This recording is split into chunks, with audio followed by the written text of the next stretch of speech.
जिस हिसाब से देश में पत्रकारों पर हमले होते चले आ रहे हैं, अब भारत की स्थिति यहाँ तक आ पहुंची है कि भ्रष्टाचार बचाने से पहले पत्रकार बचाने होंगे। वैसे पहले कभी ये उम्मीद नहीं की गई होगी कि लोकतंत्र के चौथे स्तंभ पर ऐसी स्थिति आ पहुंचेगी, लेकिन हम सब भूल जाते हैं मोदी है तो सब कुछ मुमकिन है। 2025 की फ्री स्पीच कलेक्टिव की रिपोर्ट बताती है कि देश भर में कुल 14,875 मामले पत्रकार उत्पीड़न के दर्ज हुए।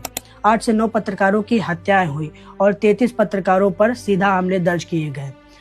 40 से अधिक मामलों में हिंसक मामले सामने आए। मैं तो कहूँगा ये फ्री स्पीच कलेक्टिव की रिपोर्ट नहीं है, ये लोकतंत्र के पोस्टमार्टम की रिपोर्ट है। आज पत्रकारों द्वारा जरा से भी तीखे सवाल पूछ लेने के बाद या फिर किसी मामले को एक्सपोज कर देने के बाद मुझे क्या आप सभी लोगों को भी लगता होगा पत्रकार अभी जिंदा होगा या फिर नहीं।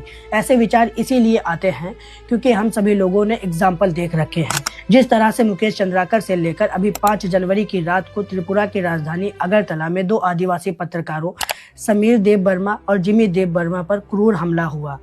ये बातें बताती हैं कि पत्रकार और फ्री स्पीच कितनी असुरक्षित हो चुकी है देश में। इस कड़ी का सबसे ज्यादा हाईलाइटेड मामला विकास साहू के साथ हुआ। ये भी एक बाहुबली डोमिनेशन का उदाहरण है।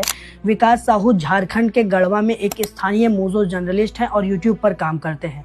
एक जिम्मेदार नागरिक होने के तौर पर उन्होंने एक छुटपुटिया नेता विकास माली, जो अपने आप को एक बाहुबली और बहुत बड़ा समाज सेवी बताता है, विकास साहू ने उसका कन्या विवाह विकास योजना के नाम पर ठग और फ्रॉड का मलाला एक्सपोज किया। इसके बाद जब विकास माली को लगा कि ये तो मेरा भांडा फोड़ रहा है, तब विकास माली ने विकास साहू को लालच देकर बुलाया और विकास साहू को 8 से 10 लोगों से लाठियों से पिटवाया, कपड़े फाड़े, मुंह और पैरों से खून बहने लगा।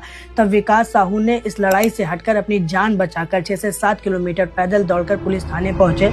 ये मामला इतना हाईलाइटेड होने के बाद भी पुलिस इतनी बेबस है कि विकास साहू की कोई मदद नहीं कर पा रही है, क्योंकि विकास माली ने थाने के ऊपर डोमिनेंस बना रखा है। भला तो ये हुआ कि विकास साहू का मामला इतना हाईलाइटेड हो गया, वरना डोमिनेंस के चलते केस आज विकास माली पर नहीं विकास साहू पर होता, क्योंकि सच बोलने वालों पर पुलिस केस और उनके मर्डर के चांसेस बढ़ जाते हैं। ये उदाहरण साफ दिखाते हैं कि भारत में सवाल पूछना अपराध है। जरा से तीखे सवालों पर या फिर एक्सपोजर पर पत्रकारों की जान खतरे में आ जाती है। पुलिस के स्थानीय बाहुबलियों के साथ सीधे उठक बैठक से पत्रकारों के सीधा टकराव की क्षमता खत्म होती चली जा रही है, जिससे लोकतंत्र में प्रेस फ्रीडम की बुनियादी बातचीत भी खत्म है। आज समाज में होने वाले दमन के विरुद्ध बोलने वाले लोगों की हालत खराब है।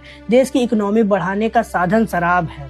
भारत की हालत एकदम बेकार है। रेपिस्टों के गलों में हार है, फिर भी अंधभक्त कहते हैं देखो कितनी अच्छी सरकार है। मैं तो फिर भी कहूंगा कि ऐसी जिंदगी जीने पर धिक्कार है।